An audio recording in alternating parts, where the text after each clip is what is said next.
அன்பான நேயர்களே, நாம் இடைவேளைக்கு முன்பாக மாந்தம் என்று சொல்லக்கூடிய நோய்க்கான காரணங்கள் மற்றும் அதற்கான அறிகுறிகள், அதை தீர்ப்பதற்காக நாம் எடுத்துக்கொண்ட மூலிகை துளசியை பற்றி பல்வேறு வகையான மருத்துவ பயன்களை தெரிந்து கொண்டோம்.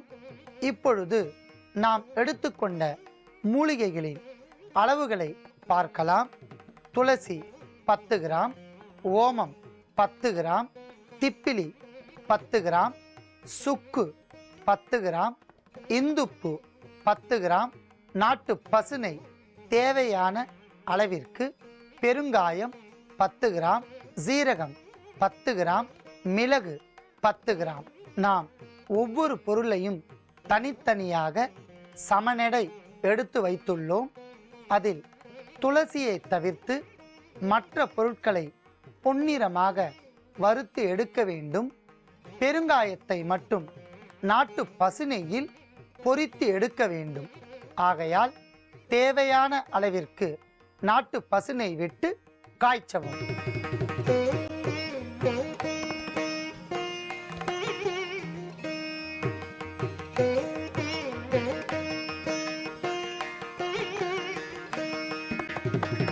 நன்றாக பொரிந்துவிட்ட பெருங்காய துண்டை எடுத்துக்கொள்ளலாம்.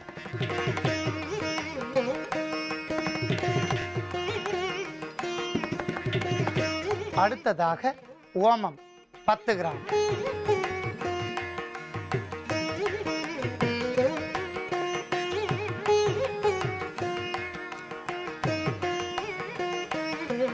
நன்றாக வறுத்துவிட்ட ஓமத்தை தனியாக எடுத்துக்கொள்ளலாம்.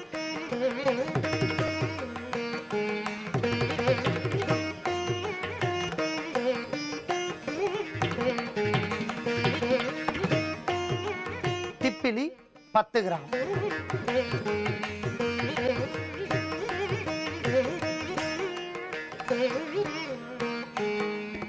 பொன்னிறமாக வறுத்த திப்பிலியை ஏற்கனவே வறுத்து எடுத்த பொருட்களுடன் சேர்க்கவும்.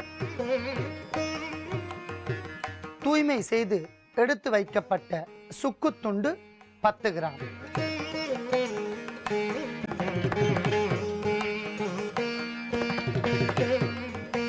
நன்றாக வறுத்த சுக்குத்துண்டையும் எடுத்துக்கொள்ளலாம். ஜீரகம் 10 கிராம்,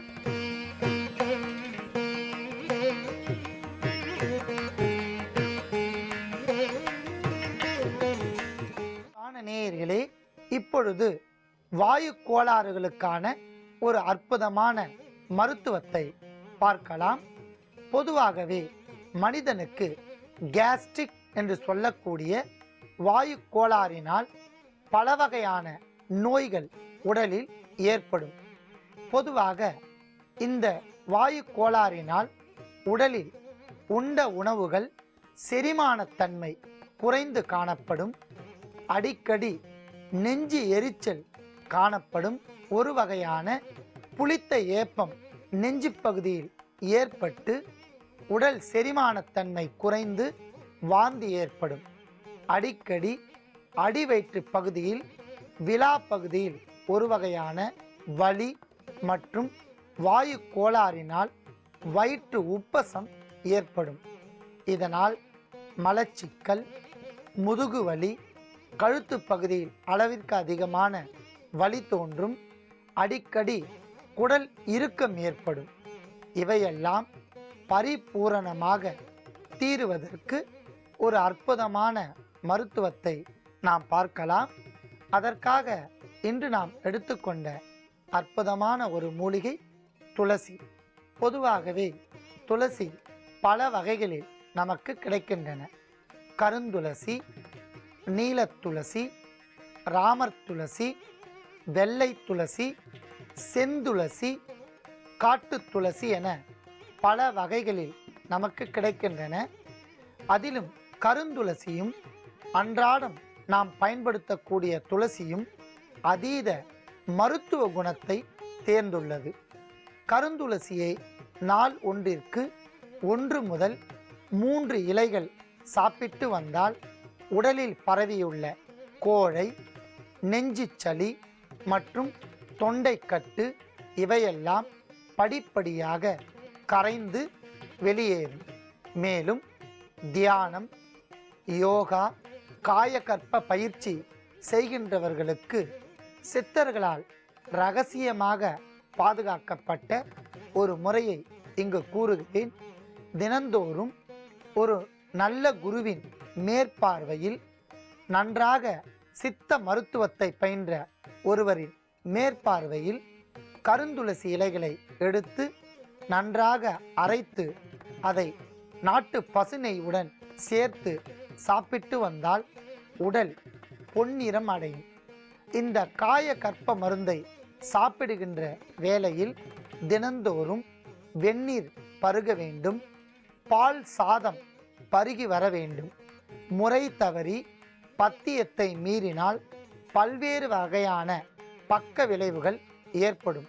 ஆகையால் காய கற்ப பயிற்சியும் யோகாசனங்களும் செய்கின்றவர்களுக்கு கருந்துளசி ஒரு வரப்பிரசாதம். நாம் அன்றாடம் பயன்படுத்துகின்ற இந்த துளசியை தினந்தோறும் பெண்கள் பயன்படுத்தி வந்தால் பல நோய்கள், பல்வேறு வகையான வலிகள் இல்லாமல் போகும். சிறு குழந்தைகளுக்கு துளசி சாறு 5 சொட்டு, தேன் 1/4 தேக்கரண்டி இவற்றோடு சேர்த்து கலக்கி கொடுத்து வந்தால் மாந்தம், அடிவயிற்று வலி மற்றும் சீதபேதி, மலச்சிக்கல், தொண்டைக்கட்டு இவையெல்லாம் நீங்கும்.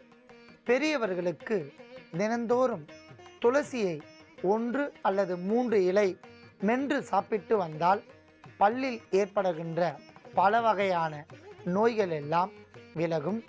தொண்டை பகுதியில் ஏற்படுகின்ற சிறு கொப்பளங்கள், அதாவது நோடியூல்ஸ் இவையெல்லாம் மறைந்து போகும். தொண்டைக்கட்டு, தொண்டை புகை என்று சொல்லக்கூடிய நோய்கள் எல்லாம் விலகும்.